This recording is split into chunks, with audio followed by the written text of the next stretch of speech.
Здравствуйте, друзья, любители текстиля. Сегодня по вашим многочисленным просьбам выпуск будет посвящен самому дорогому в мире волокну, ну и, соответственно, изделиям. Это шерсть викуньи. Хотите себе носки за чуть больше, чем $600?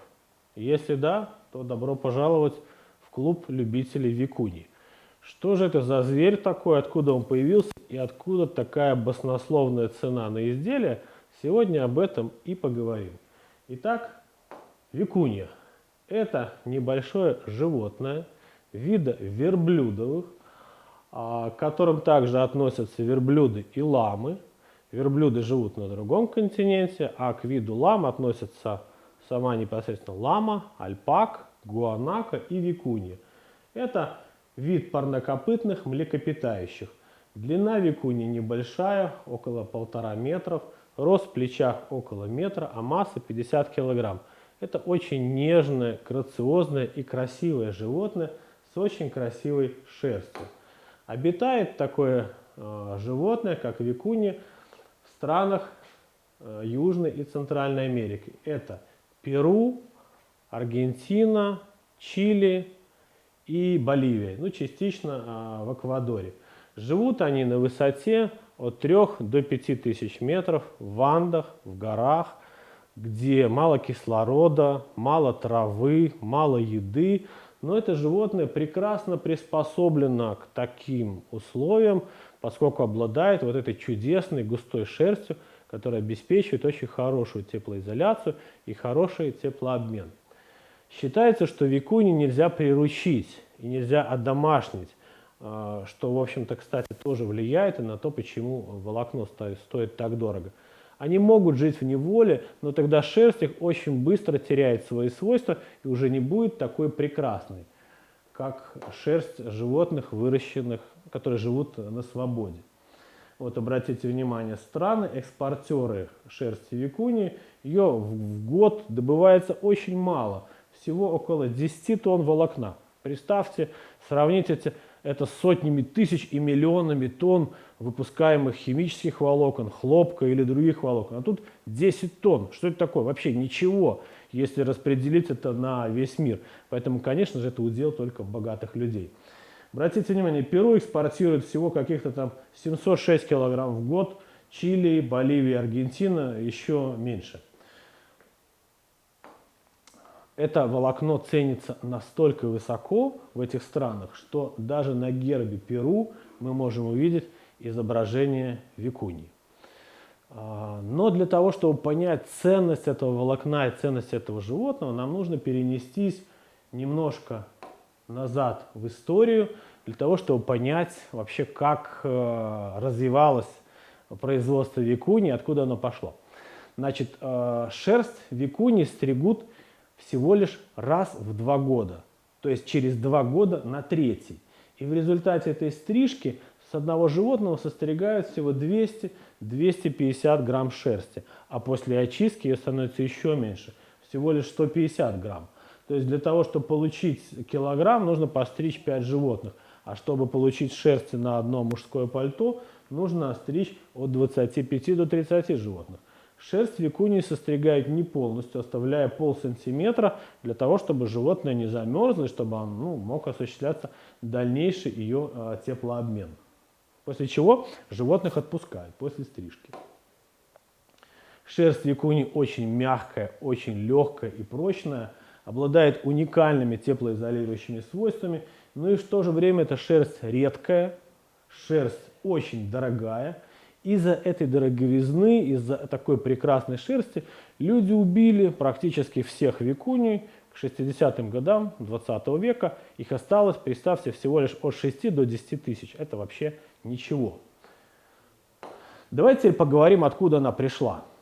Шерсть викуньи известна человечеству очень давно. Викуньи жили на территории Америки, Южной и Центральной, еще задолго до того, как там появились люди, говорят археологи.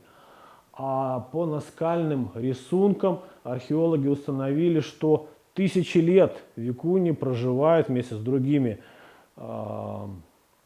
представительностями семейства верблюдовых парнокопытными на территории Америки. Люди всегда к ним относились достаточно трепетно, уважали их как животных.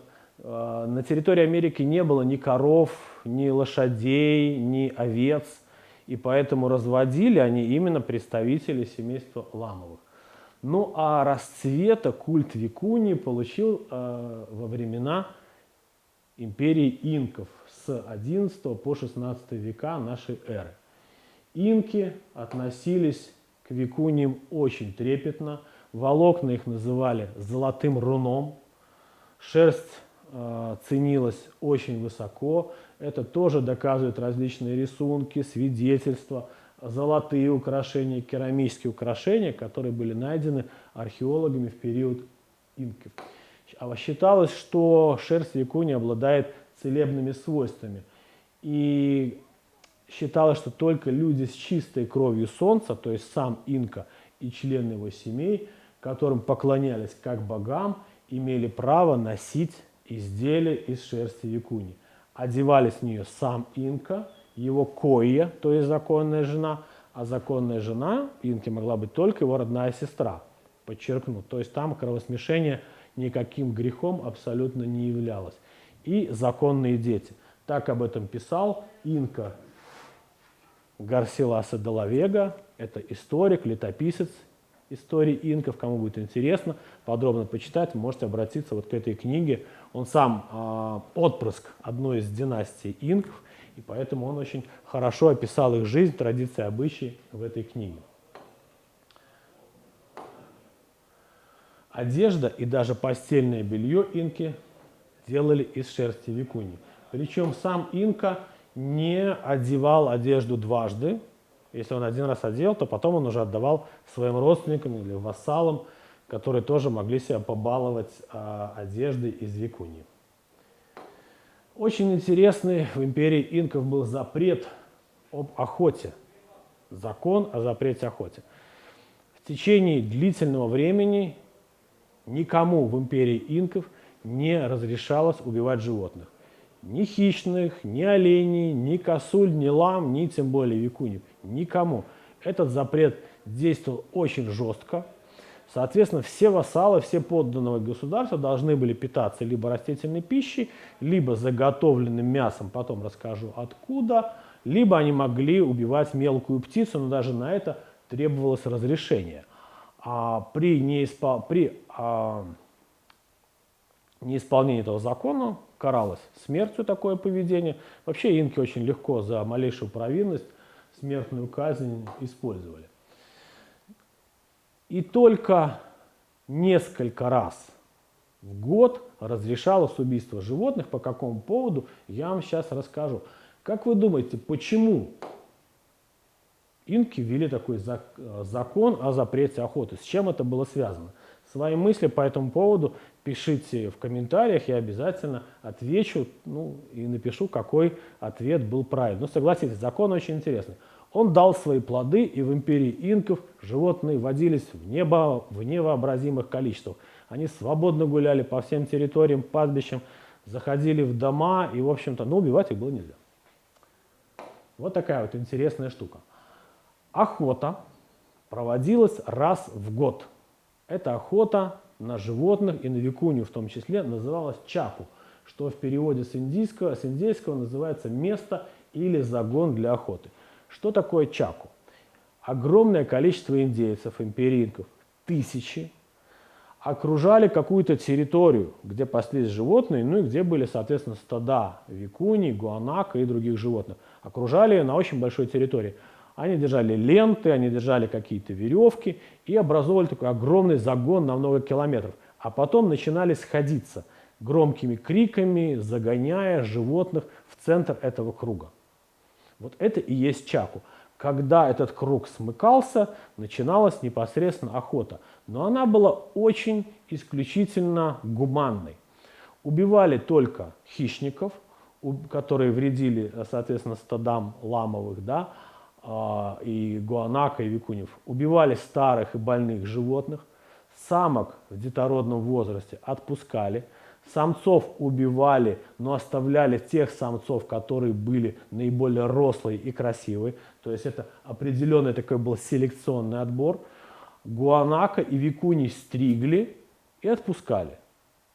Мясо, добытое на этой охоте, распределяли между всеми индейцами империи. Получали и господины, и вассалы, и даже самые мелкие ремесленники и крестьяне получали свой запас мяса, который они, соответственно, могли растянуть до следующего чака. Никто не оставался обделенным. Вот так вот на гравюре выглядела картина охоты, которая называлась чаку.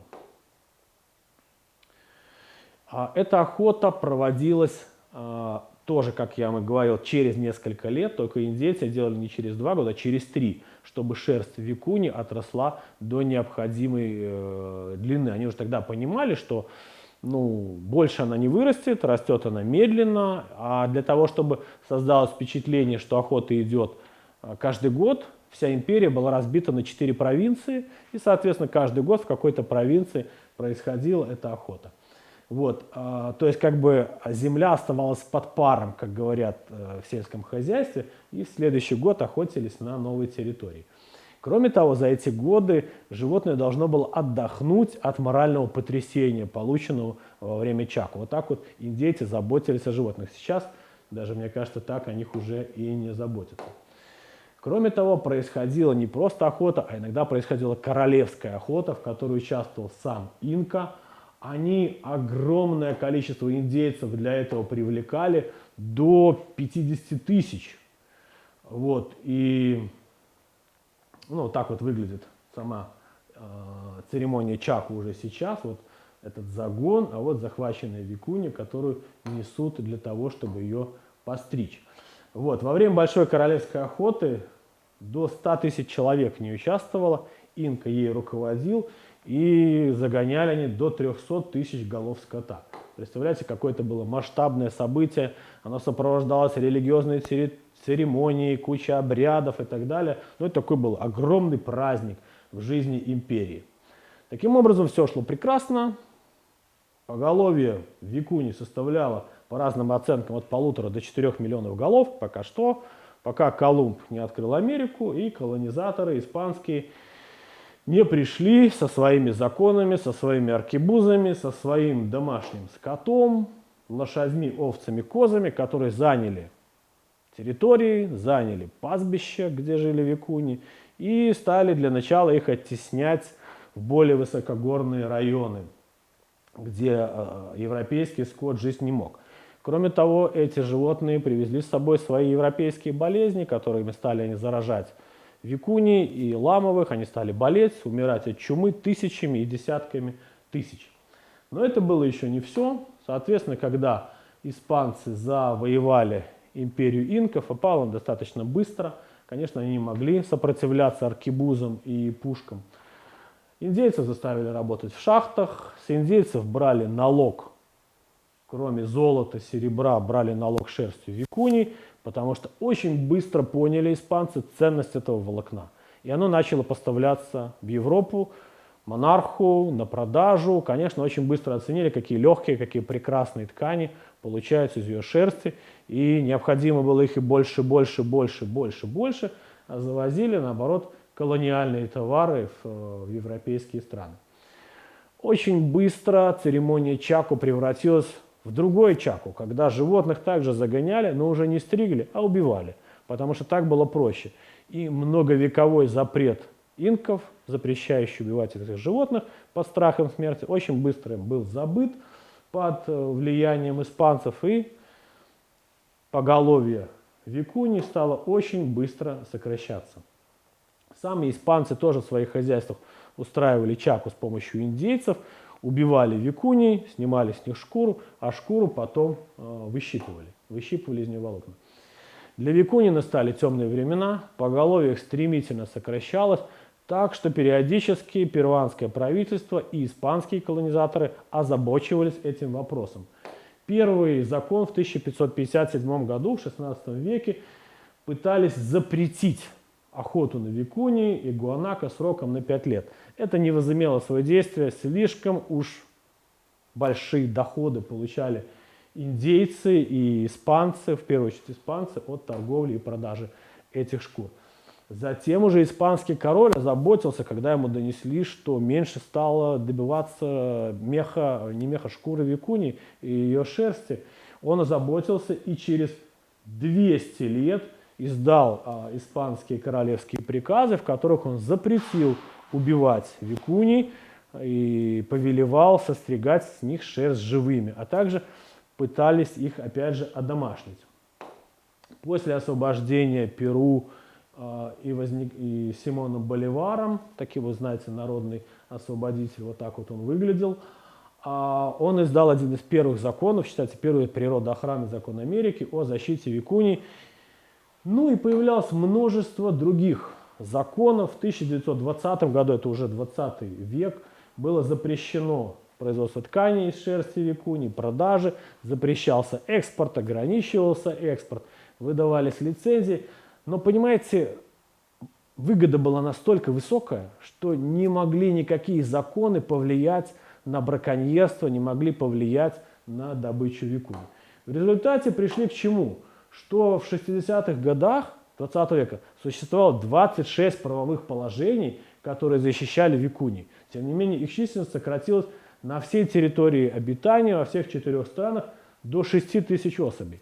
Кроме того, в это же время на территории Перу действовала националистическая организация «Сияющий путь», партизанская, которая боролась за освобождение Перу со своими там политическими взглядами. Ну и, разумеется, когда там целые области были захвачены партизанами, какое там сохранение викуней? Они тоже их убивали, продавали, занимали, истребляли их целыми колониями и так далее. А истребить их было очень легко. Дело в том, что они живут в определенных ареалах, никуда за свой ареал не выходят. Почему их, кстати, тоже невозможно было домашнить? Одной викуне нужен целый гектар земли для выпаса, чтобы она спокойно жила, размножалась и так далее. Вот, у них доминирующий самец в стаде, и убивая этого одного самца, все стадо оставалось около этого самца. И охотники подходили и свободно убивали все оставшееся стадо. Вот, то есть они настолько животные беззащитны и не могли противопостоять ни испанским конкистадорам, ни индейцам, ни европейцам, которых убивали, а потом уже и свои же браконьеры. В результате викуньи были в 1964 году занесены в Красную книгу. Все они являлись собственностью государством. Опять были подписаны соглашения между Боливией и Перу, которое запрещало охоту на викуней. Но опять же все это не дало плоды, браконьерство процветало. И тогда государство стало продвигать лозунг «Стричь викунью, чтобы спасти викунью». И этот лозунг внедрять среди жителей анских общин, коренных народов. Дело в том, что это очень бедные люди, очень бедные индейцы, а им предлагали: ребята, стригите викунью, мы у вас будем покупать эту шерсть, и вы станете лучше жить, вы будете богаче.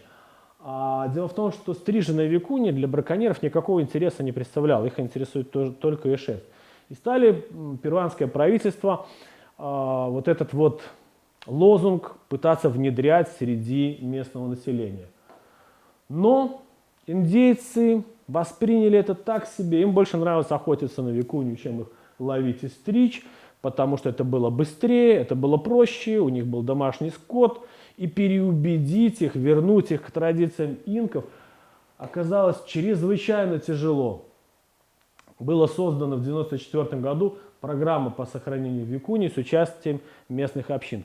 И только одно мероприятие переломило весь ход вот этой вот ситуации. Это произошло тогда, когда местным анским общинам разрешили напрямую торговать с западными компаниями. То есть не государству продавать шерсть, а продавать их итальянским или каким-нибудь другим компаниям. Понимаете? То есть получается, что материалистическая диалектика Маркса, Энгельса и Ленина не сработала. Одними лозунгами не удалось заставить индейцев охранять викуни. А вот когда им разрешили самим торговать и хорошо зарабатывать, то есть такой конкретный суровый закон капитализма, дайте нам денег и все будет, все получилось. И вот тогда и разрешили индейцам напрямую продавать шерсть викуни иностранным компаниям. И все получилось. Они стали и защищать, и охранять, и размножать, и стричь, и так далее. Когда стали получать за это хорошие деньги. Шерсть викуни – роскошь в чистом виде, только для богатых людей. Поэтому большинство шерсти пошло на экспорт. Больше всего на сегодняшний день забирает Италия. Это модные дома, те, которые, очень дорогие бренды. На втором месте Корея и немножко Япония. Вот три страны, которые забирают больше всего. Но дело в том, что само Перу заинтересовано в том, чтобы экспортировать эту шерсть. У них нету таких технологий, они не могут добиться такого качества тканей и изделий, как европейские производители. Поэтому большинство этой шерсти идет на экспорт. Здесь стоит отметить еще роль такого бренда итальянского, как Loro Piana, в восстановлении этой популяции. Это один из самых шикарных брендов одежды, который выпускает не только одежду из викуни, из мериноса, из кашемира, из самых дорогих видов сырья. И тем не менее, эта компания во главе с Пьером Луиджи Loro Piana поучаствовала в этой акции спасения викуни. Они заключили соглашение с правительством Перу и с местными общинами, и получила первые права на частный природный заповедник в Перу огромной площадью 850 квадратных километров, на которых, по сути, у них появились арендованные стада викуни. У них было эксклюзивное право их стричь и забирать всю шерсть себе.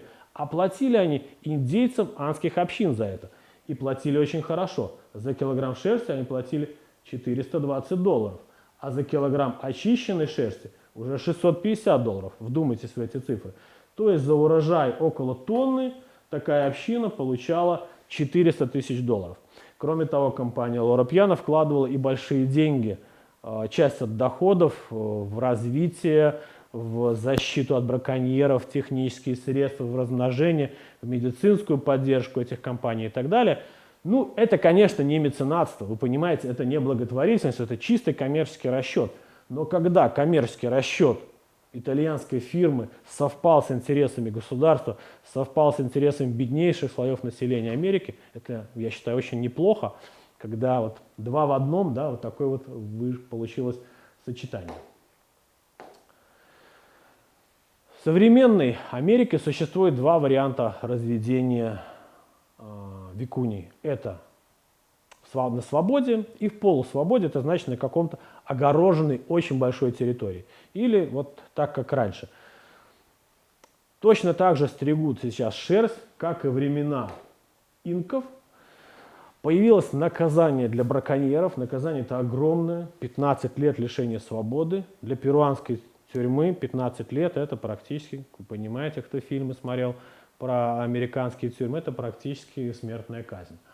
А стригут их точно так же, как и во времена инков, проводится церемония чаку. Только теперь в этой церемонии чаку могут участвовать и мотоциклы, и автомобили. Опять же, большое количество людей окружает викуни с цветными лентами, с сетками и с громкими криками загоняют их вот в такой загон или кораль, постепенно сжимая кольцо.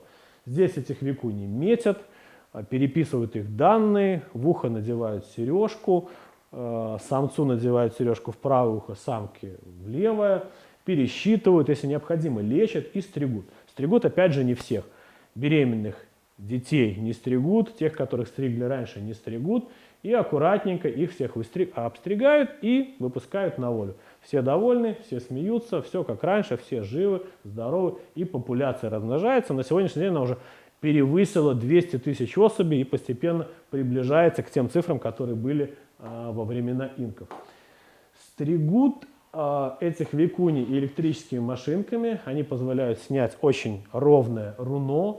У профессионала на эту церемонию уходит всего лишь 2 минуты, и животное острижено и спокойненько убегает дальше. Самая лучшая шерсть у викуни, ее снимают, вот она, со спинки, с боков. Она имеет такой коричневый, здесь ближе к животу более светлый цвет. На остальных частях тела шерсть оставляют. для того, чтобы сохранилась теплоизоляция. Ну и снимают тоже не полностью, оставляют полсантиметра на животном. А после того, как сняли руно, шерсть проходит этап очистки. Из нее удаляют пыль, различные примеси, а также ось. Это грубые волоски белого цвета. Чем лучше шерсть очистили викуни, тем дороже можно ее продать. Первичная очистка позволяет убрать 12% ости. Полная очистка позволяет полностью оставить только пуховое волокно, и где-то ось составляет около 32% от всего веса. Это очень трудоемкий процесс, поскольку все это вручную происходит. Это занимаются этим женщины. И женщине для того, чтобы очистить килограмм шерсти викуни, необходим месяц. При 8-часовой работе, когда вот они вручную вынимают эти остевые волоски. За это они получают порядка за килограмм, сдельная зарплата, от 120 до 125 долларов. Ну а потом эту шерсть, соответственно, быстренько раз, итальянцы забрали и отвезли к себе в Италию.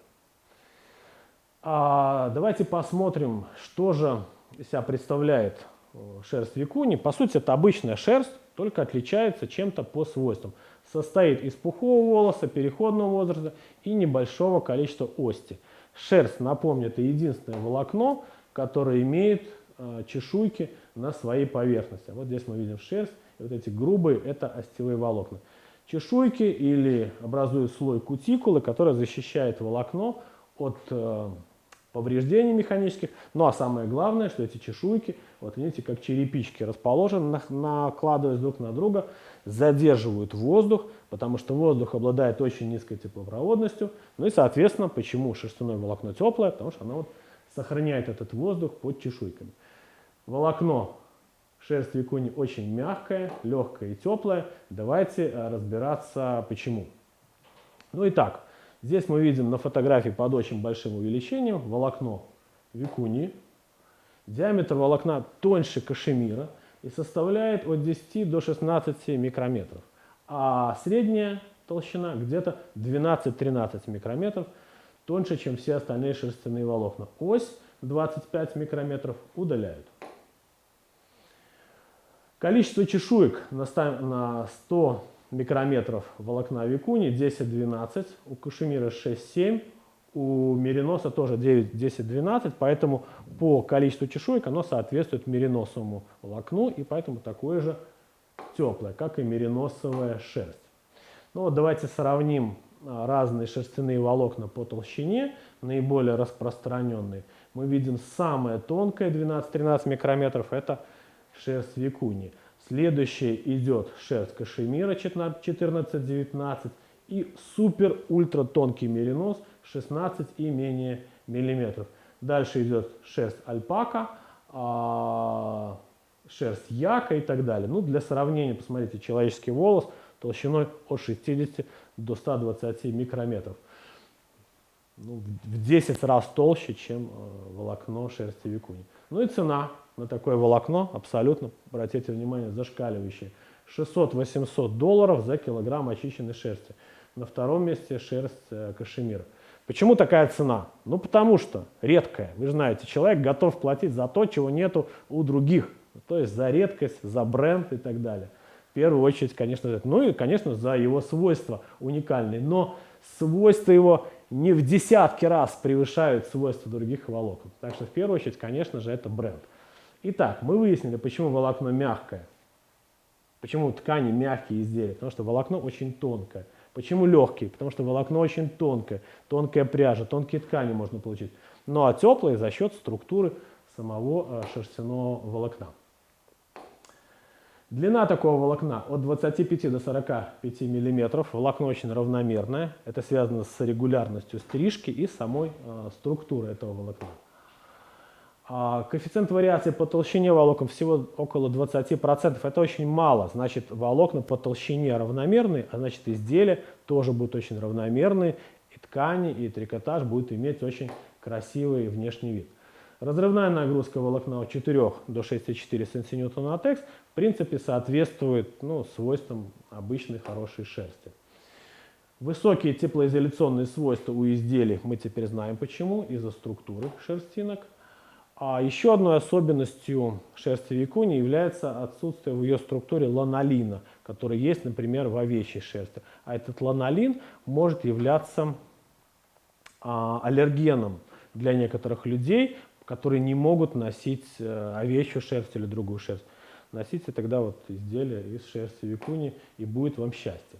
Также у изделия шерсти викуни низкая усадка, пилингуемость и долговечность, что тоже связано с тем, что волокно тонкое и равномерно изделие из него прослужит очень долго. Такое волокно и изделие из него не принято красить, чтобы сохранить вот этот вот его прекрасный натуральный цвет, такой кремовый, золотистый, его называют цветом корицы.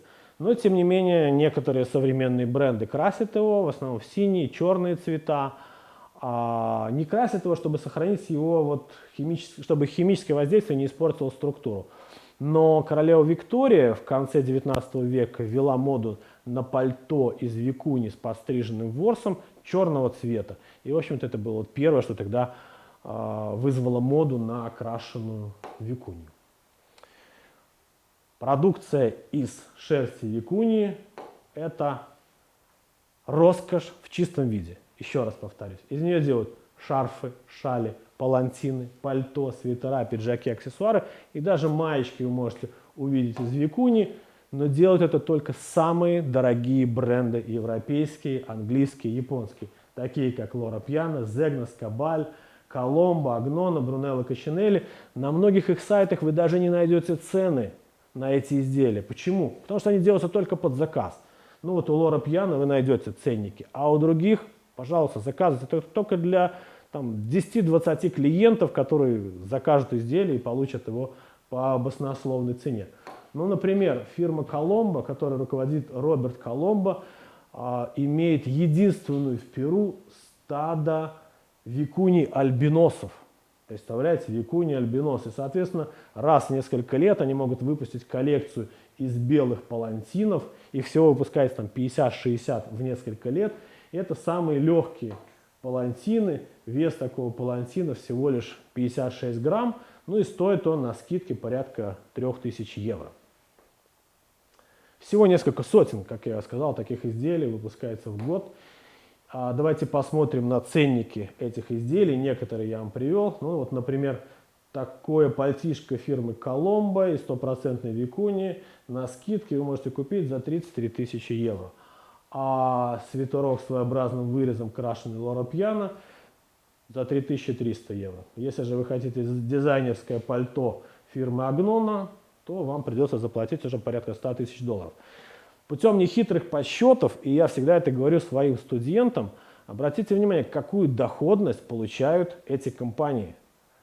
Всегда доход больше, если вы выпускаете что-то эксклюзивное, инновационное.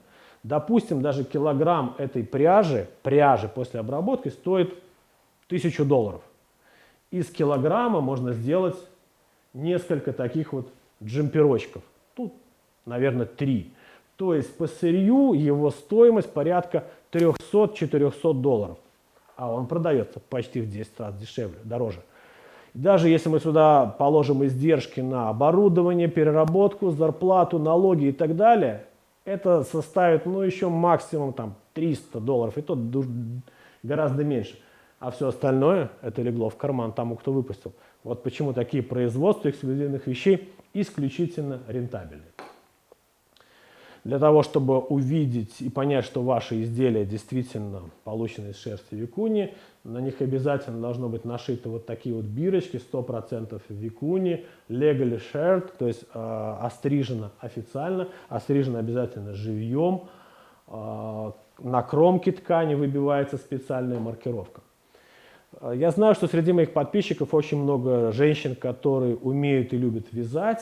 Если вы хотите сэкономить и не покупать изделия из викуни, то, пожалуйста, вы можете купить пряжу из викуни.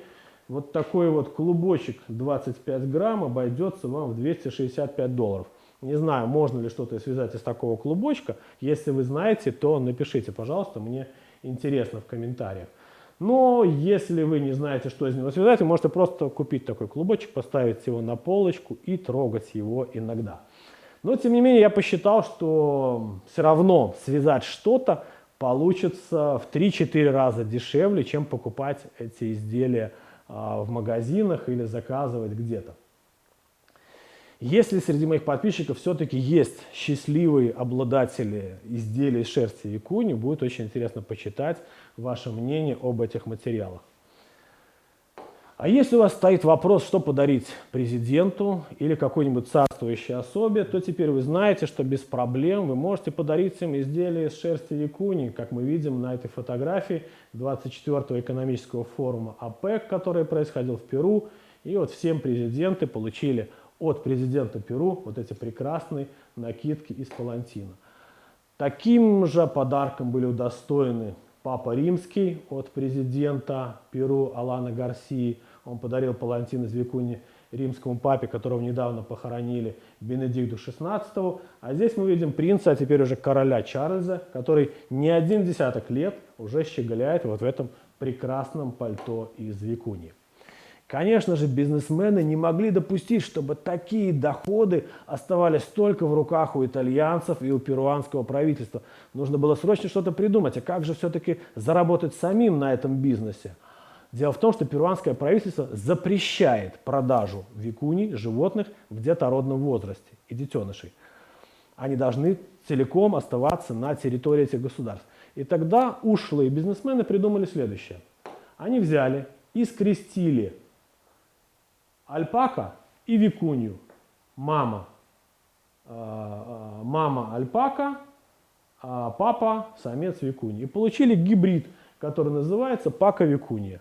Этот гибрид неустойчив, и в следующем поколении он все равно даст либо альпака, либо викунью. Но, тем не менее, самое главное, что этих животных оказалось возможно разводить на небольших фермах. Им уже не нужны такие огромные пастбища, они прекрасно живут в неволе, дают шерсть.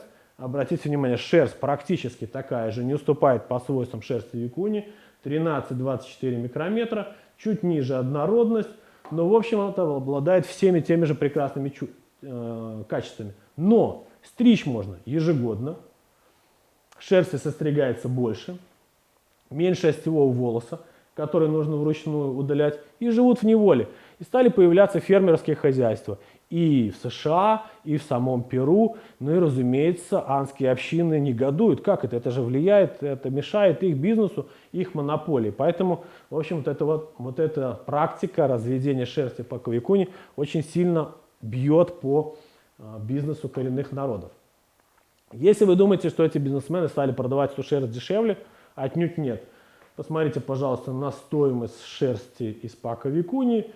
Самая тонкая 12-14 микрометров, стоимость килограмма также составляет более $1300 США. Если вы хотите больше узнать о империи инков и о викуни, я вам рекомендую почитать эту книгу, а также обратиться к очень хорошему материалу, который есть в открытом доступе. Это книга Федосия Олеговой «Дар богов» об инках и о шерсти викуни. А вам я желаю всего хорошего, подписывайтесь, до свидания.